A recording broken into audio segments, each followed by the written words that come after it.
Once upon a time, there was a mummy goat who had 7 really naughty children, her kids.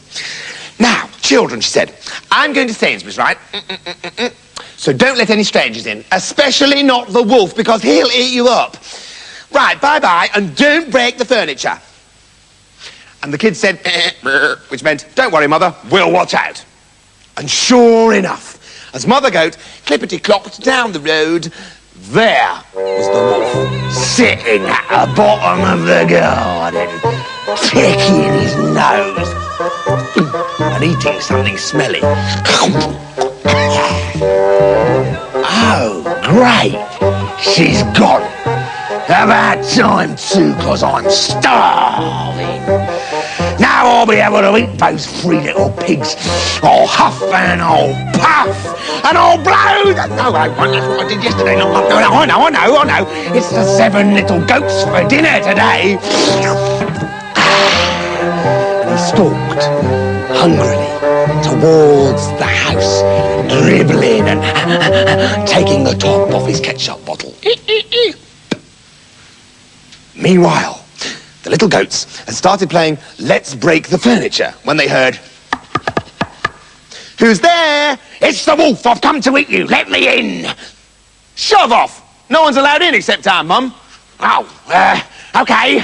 Hang on. Who's there? It's your mum. You don't sound like our mum. Yeah, well, I've not been well.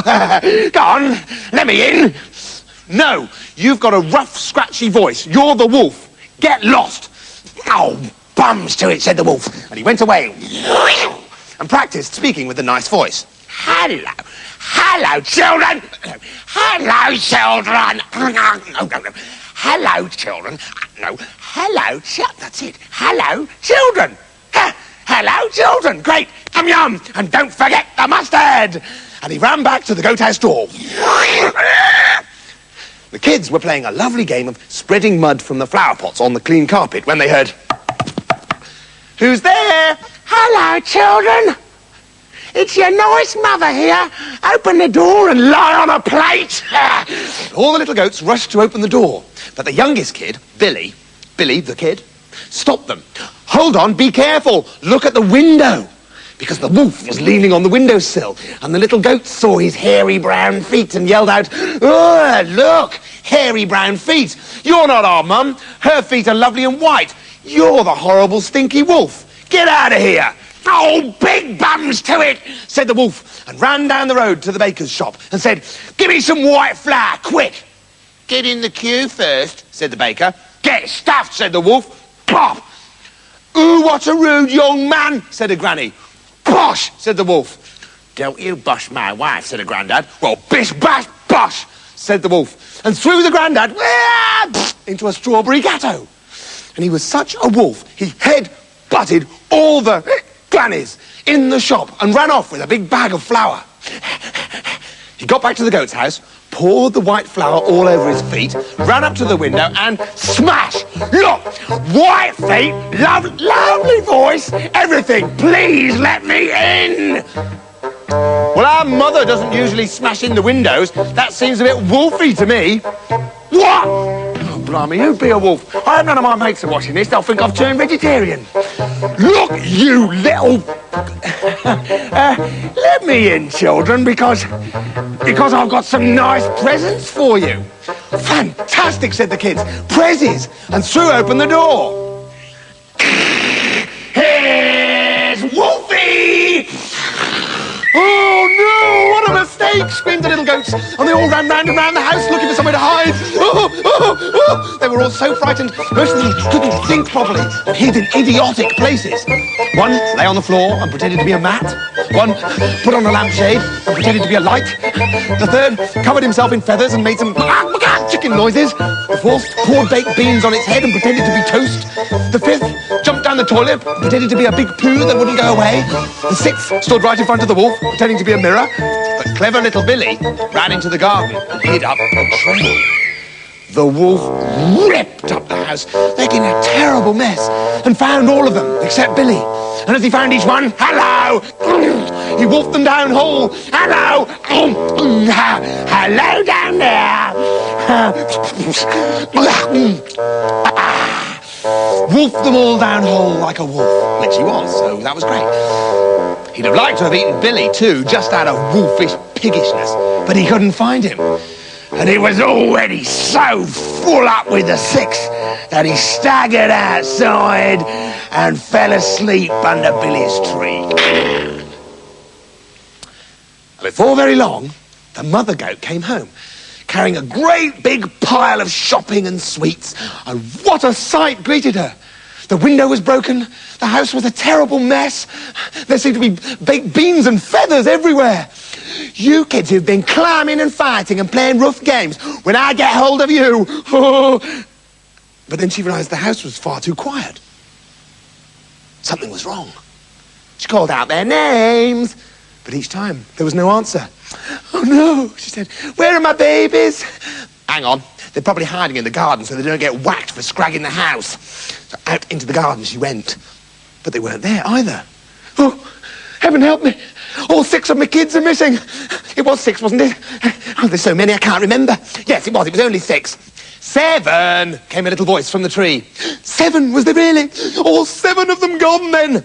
No, Mother, I'm up here in the tree. Oh, you get down from there at once, she said, and climbed on a rock and helped Billy down. Naughty. Well, she thought it was a rock. It happened to be snoring.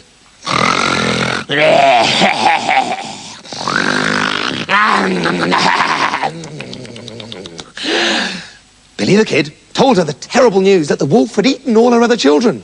And you can imagine how she wept when she heard... Well, maybe you can't. Well, it was a bit like this.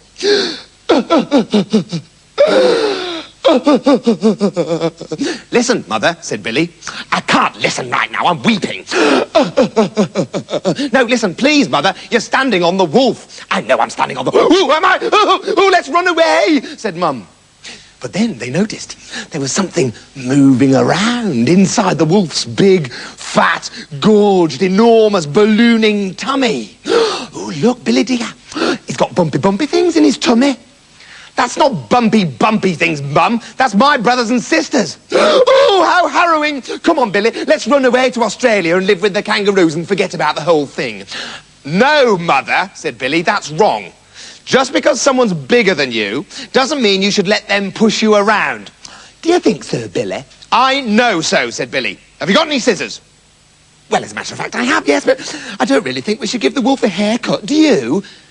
And she watched, amazed, as Billy started to cut into the wolf's huge tummy. No, stop that, it'll wake up. Oh, no, how frightening.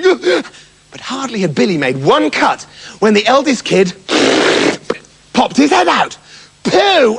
What a stink! You should see what the wolf's got in there. I mean, I thought goats ate anything, but pooh, eh? And Billy snipped a bit more, and all 6 kids sprang out. One after the other, and they were all alive and going, pooh!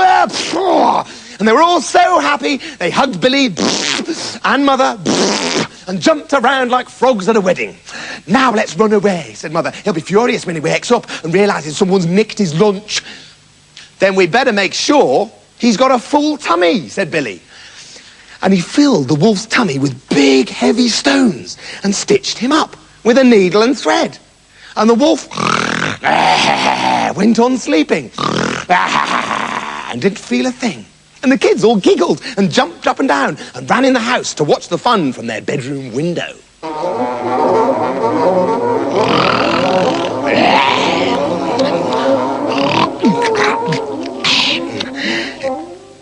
In a couple of hours, the wolf woke up and felt very thirsty. He tried to walk to the river to get a drink, but as he started to walk, the stones in his belly knocked against each other and rattled and made him stagger from side to side. So he tried leaning to the left, and nearly fell over. He tried leaning to the right and nearly fell over. But all the same, bit by bit, waddle by waddle, with great difficulty, made his way to the river. Made it. And he stooped over to drink and... Oh, no! Straight to the bottom, 20 foot under. And I'm afraid he had to drown miserably. Mind you, whoever drowned happily. But anyway, it served him right for being a horrid, granny head-butting, greedy wolf.